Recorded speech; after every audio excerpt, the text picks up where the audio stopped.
এবার ফেনীতে ধরা পড়ল এক মহিলা জিনের বাদশা। সময়ের ক্যামেরার ফাঁদে ফাঁস হয়ে গেছে ফুলগাজীর মুন্সিরহাটের এক গৃহবধূর জারিজুরি।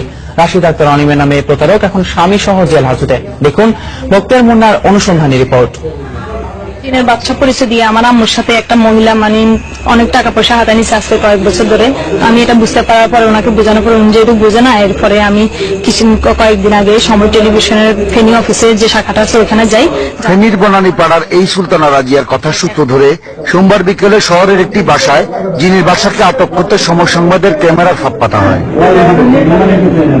রাত 8:30 জিনের নিয়ন্ত্রক ফুলগাজী মুন্সিরহাটের গৃহবধূ রাশিদ আক্তার অনিমা আমাদের সাজানো ঘটনা শুনতে থাকে।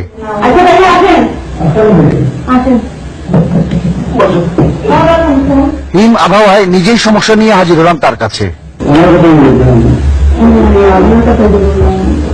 সে আমাদের বের করে অন্ধকার কক্ষে এভাবেই শব্দ করে হাজির হয় জিনের বাদশা রূপে।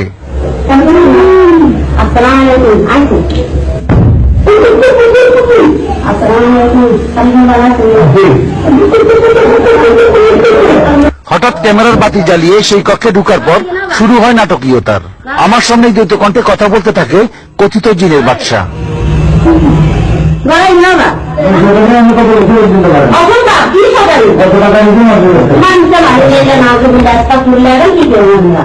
ধরা পড়ার পর শুরু হয় কথিত জিনের বাদশার মুক্তির আকুতি। একসময় প্রতারণা শিকার সুলতানার মায়ের সামনে ক্যামেরায় সে প্রকাশ করে জিনের কণ্ঠ তার ফাঁদ পাতার কৌশল।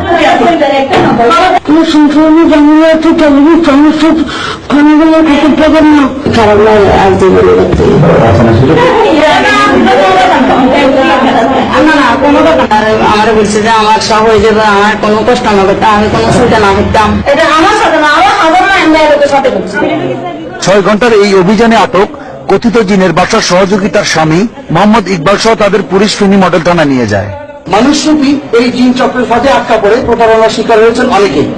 তবে এখন সময় ক্যামেরার ফাঁদে আটকা পড়ে এই জিন চক্র যাচ্ছে শ্রীঘরে।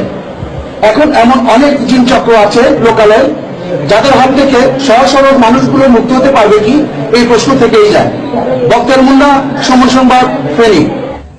আপনারা দেখছেন সময় সংবাদ, সঙ্গে থাকুন।